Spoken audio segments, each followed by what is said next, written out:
Bom dia, meus queridos do YouTube. Eu queria mostrar a vocês também uma raçãozinha de duas cabras, certo? Pós-palma. É um farelo de trigo com xerém de milho, certo? Porque só a palma não é suficiente, não.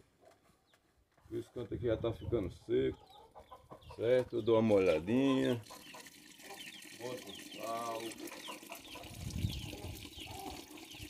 boto um salzinho aqui, ó. Aí eu faço aquela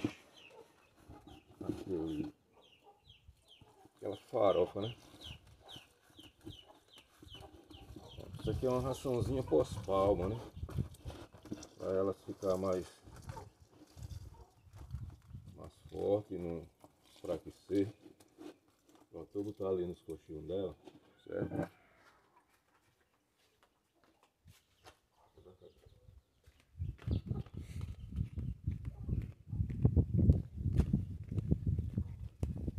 Aqui pra cá.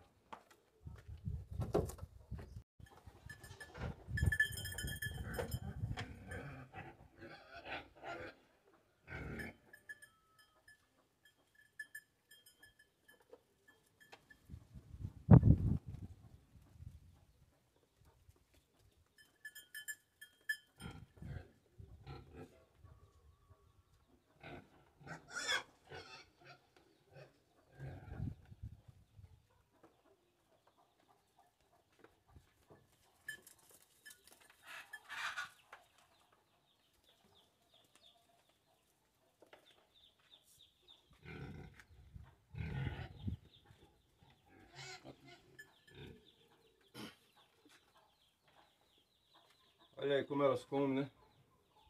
Direitinho aí a ração, certo? Eu coloco em canto separado porque para não sair briga. Valeu? Valeu! Tudo de bom para vocês!